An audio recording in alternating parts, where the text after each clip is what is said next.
Okay, looks like I'm on. Hello, everyone. Hello, class. Great to come to the end of this class, this course, and to have the opportunity to share with you all my ideas for the final project, the proposed dissertation idea. So I'm going to go ahead and share my screen right now. Okay, let's do this. All right. Okay, good. Looks like we're good to go. All right. So, well, as you can tell, my topic is one that I derived from some of the conversations that have been ongoing in the media around this idea of wokeness and woke messages. But as you'll see from my presentation, I take that and I sort of look at it beyond what is woke and also sort of link it to public relations and this idea of prophetic communication, which I'll explain in a bit. So my topic, woke messages, prophetic communication, and digital activism in public relations, a fantasy theme analysis of the NAACP's Twitter rhetoric. So let me just sort of lay out some of the ideas that I've been playing with, beginning with, if I can move this slide forward. All right.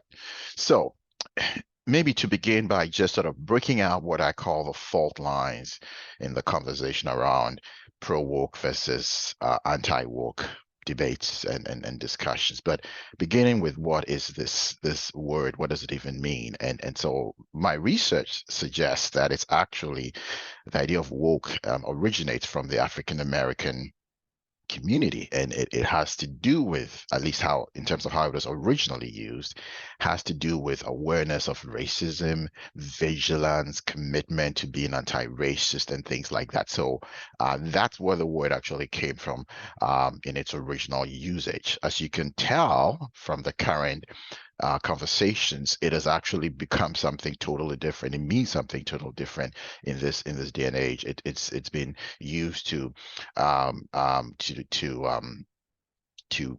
suggest socialism, a leaning towards socialism.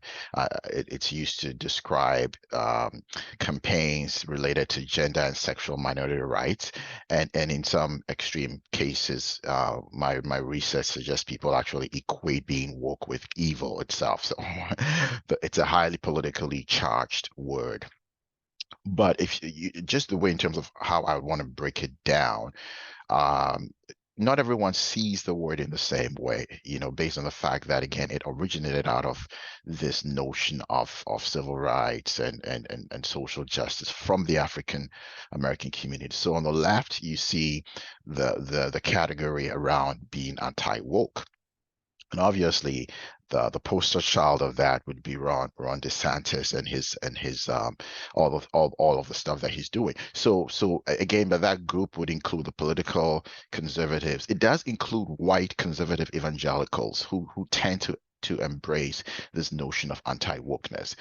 But the reason for that, if you know, would is because they see this whole concept social justice in general as being neo-Marxist. All right, so there's this sense that it's all about critical race theory and all of that. On the other hand, you have a pro-woke camp that includes political liberals, but also includes my research suggests includes a large number of Black Protestants as well, who have a different understanding, obviously, of what it means when you speak of wokeness, right? And for them, being woke has nothing to do with Marx, but more to do with Moses. So they derive this understanding of social activism from the Bible, not from Karl Marx. So that's what I do want to explore a little bit more in my research, and I do introduce this notion of prophetic communication, which I'll talk about is this conversation is a rhetoric of is a pro-woke rhetoric, more like prophetic communication. So that's sort of the way I would break out these fault lines. Now, so the question is, why is this a problem? Obviously, it is a problem because you have two very conflicting views on the issue in terms of what social justice whether social justice or wokeness can be reconciled with Christianity or with Christian convictions in the church and within the American church itself.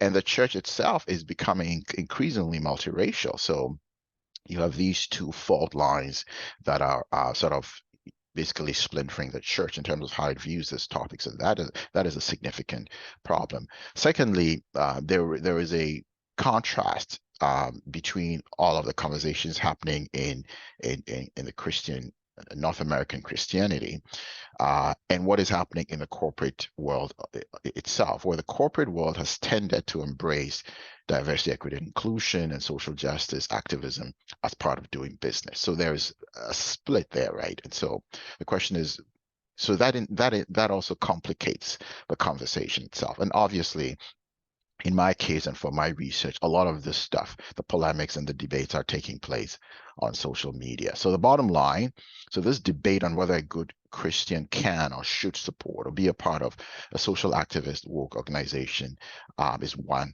that has generated a lot of disagreement. How can this be reconciled with Christian witness? So that's the problem. And so sort of trying to look a bit into that. Now, the purpose of my study is to examine the social media messages of the NAACP, which we all know is one of the leading activist organizations within the African American community with a religious membership base. Research suggests and shows that the Black community in the United States is notably religious, high levels of religiosity, and they tend to be therefore inclined towards social justice activism. So how do you reconcile that? Does it even make sense? So I do want to look at how and if the NAACP is able to integrate social justice and faith themes in its digital public relations. How does it even do that? Is it even feasible to do? Does it make sense? Now, the NAACP is not a faith-based organization, but it has been historically linked to the Black Protestant faith community in the United States. Many of its like I mentioned, its membership base is highly religious. Its leadership tends to come out of the church, including several members on their board right now who are pastors and bishops and other titles. So you've got to ask yourself, how do they reconcile all of that with the NAACP being, clearly it actually identifies itself as an organization that is wide awake. That's the term that it actually uses. I don't know if I touched on, maybe I'll sort of go back a little bit and point out. So in this, I think I missed the point here in the pro woke category here. You see actually Martin Luther King included there because King, interestingly, actually used some of the images and metaphors of being awake. And indeed, in his very last sermon before he was assassinated, he talked about being wide awake. So this language of being awake and woke is actually not new at all. And you could actually go all the way back to figures like Martin Luther King. So the NAACP then would be an interesting case because the organization actually calls itself a wide awake organization. What does that mean? How does it do that if it has a lot of association with religious Black membership? All right, so in terms of my theoretical framework, I landed on symbolic convergence theory. So let me quickly lay out what the theory looks like. Now, the theory itself uses a method known as fantasy theme analysis. And so I'm sort of going to talk about both the theoretical presumptions of symbolic convergence theory and also touch on the method itself. How do you conduct a study based on symbolic convergence theory and fantasy theme analysis? So several constructs. And so I line them up in sequence because that is really the flow that you would follow in your research as well. And I'll explain that a little bit in the next slide. So it begins with this concept of a dramatizing message. And a dramatizing message is a dramatic message that has, it's usually theatrical, it's emotional, it includes elements of literature like metaphor and maybe hyperbole, exaggeration, humor. So those elements are usually part of that dramatic message. And it also includes elements of drama itself. So you could be able, you can identify characters. You might be able to identify a scene, a plot. So that's where the theory begins, with this notion of a dramatic message that is sent out within a group, right? The next step in the process is the chaining out. Convergence, symbolic convergence theory describes this process of a dramatizing message chaining out. So chaining out is when a dramatizing message gains currency because it is repeated and replicated and circulated within the group. It gains traction, and that in itself is an indication of its popularity. So that happens to some messages, not all messages. Some messages that are dramatizing messages will be repeated and retold and become the subject of conversation. All right. So in the context of social media, that would be when a post is tweeted out or retweeted several times and favorited several times and liked several times. So that's what the theory calls fantasy chaining. The next level, the next concept is this idea of a fantasy theme. And a fantasy theme is really the theme around a collection of popular dramatizing messages. So the researcher would be able to collect several messages that chained out and look for a theme within those messages. That would be the fantasy theme of a collection of messages. The next level, the next concept is this idea of a fantasy type. And a fantasy type is simply a recurring fantasy theme. So you have fantasy themes that the researcher might identify over and over again in the messages, and that's your fantasy type. All of that put together, if you put all of the preceding concepts and steps, 1 to 4, if you put them all together and you sort of synthesize what you find, you will then be able to determine the rhetorical vision of the group. So the rhetorical vision is just a synthesis of fantasy types that gives a broader view of a culture's social reality. And then these fantasy the rhetorical vision can then be evaluated to determine if it falls within 3 broad categories. And those categories are pragmatic, which deals with practical day-to-day life. Social rhetorical visions have to do with relationships and how people coexist. And then there are also rhetorical visions that may be called righteous because they deal with issues of right and wrong. So that in a nutshell is symbolic convergence theory and its method of fantasy theme analysis. Now, quickly, how does that actually look if you were conducting research? So here on this visual, you can see several dramatizing messages. DM to D6 are all dramatizing messages. Only 3 of them actually achieve what the theory calls chaining out. So the messages that chain out would be message 2, 5, and 6. Those messages can then be analyzed for fantasy themes embedded in them. So that's when the researcher would look for things, the elements of drama like a plot, characters, heroes, setting, things like that. And then out of that, be able to extrapolate a fantasy theme. So a fantasy theme would emerge out of dramatizing messages 2, 5, and 6. So I've labeled those themes A, B, and C, fantasy theme A, B, and C, but in reality, you would actually give them a description in terms of sort of capturing what the message is trying to say. Now, those fantasy themes can then be subcategorized into fantasy types. So in this case, fantasy theme A and fantasy theme B may be categorized as fantasy type 1, and then fantasy theme C is different, so you would want to categorize it as fantasy type 2. So that's sort of the process. Now, then you would then be able to synthesize the fantasy types. In this case, I only have two, fantasy type 1 and fantasy type 2. Synthesize that and ask yourself the question, what is it saying about this group? What is it saying about these messages? And that creates, or that allows a researcher to arrive at a rhetorical vision for that group. And again, that can be categorized into social, pragmatic, or righteous types as well. So that's sort of the lay, how the theory might unfold in real life. So quickly, I also have a number of other theoretical frameworks that I think would be helpful. So I talk of prophetic communication in my first slide. Prophetic communication doesn't mean prophetic in the sense that we understand prophetic, like telling the future.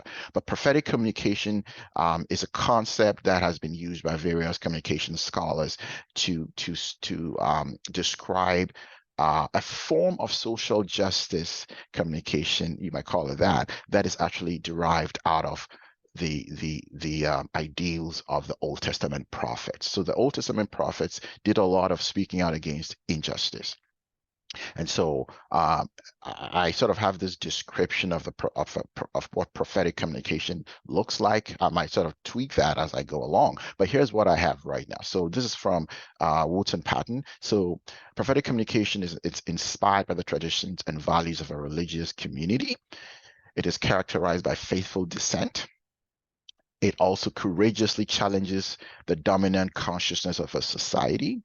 It uses provocative and imaginative rhetoric, and it casts a liberationist alternative vision for the future. So that's, how you might want to look at it. Again, it's about not prophetic in terms of foretelling, but prophetic in terms of forthtelling, speaking forth about social issues. So there's a body of research there that I want to draw on. Now, I also want to look at Christian values and symbols and if they exist in the messages that I'm going to be looking at on the NAACP's Twitter. And then I'm also going to look at social justice rhetoric, which I define as messages that advocate for fair, equal, or inclusive treatment of those at the margins of society. So all of that leads me to my research questions. Research question 1, how does the social justice rhetoric on the NAACP's Twitter account as expressed in fantasy themes, fantasy types, and master analogs reveal Christian values or symbols if these are present? The second research question would be, to what extent does the social justice rhetoric on the NAACP's Twitter account as expressed in its rhetorical vision align with prophetic communication model, the prophetic communication model? So those are the two questions that I hope to look at based on my analysis of the NAACP's social media account, its Twitter account. Now, in terms of quickly the methodology, I'll be using what I call a quasi-critical qualitative research paradigm. It's qualitative, but also critical, but I call it quasi-critical because it doesn't fit neatly into critical theory. It's not derived from Marx. I hope I can show that it's probably derived from prophetic communication. So step 1, collection of time-limited data. I hope to collect tweets over a 5-year span from the NAACP's Twitter account. Then I'll be looking for the tweets that chained out the most, the tweets that probably got a lot of likes and were tweeted more than the others, up to a maximum of 500 tweets or posts. If there's more, I'm going to have to limit it to the top 500. Then I'm going to go further down and look at chains, the tweets that chained out, those that you would consider to be driven by a dramatizing message, right? Those messages that could be analyzed for elements of drama, like scene and character and plot and all of that, up to a maximum of 250 of those tweets, those posts. And then following that would be using some coding guides that I would develop to analyze those messages for the fantasy themes, and then from fantasy themes, you get a fantasy types, and then from fantasy types, you can, you know, develop or synthesize the fantasy types into a rhetorical vision, and then analyze that for master analogs. All of that to help answer the research questions. And so I think that's all I have. Oh, and quickly, in terms of the significance, this research is situated in public relations and also organizational communication, but I'm hoping to advance scholarship in terms of social justice activism and religiosity in that space. Digital public relations activism is also another area that is increasingly gaining interest, but there's not been a lot of research that looks at it from the intersections of faith and social justice. So hopefully that will this will do that, and obviously the whole idea of prophetic communication as well. So that's my references. So that's my idea in a nutshell. Thank you so much, class, and thank you to Dr. Bailey as well for this all of the great learning. I'm going to stop sharing now. Okay, all of the great learning, and I just want to thank you guys for allowing me to engage on your topics as well, and I hope all goes well as we move forward together in this PhD journey. So thank you.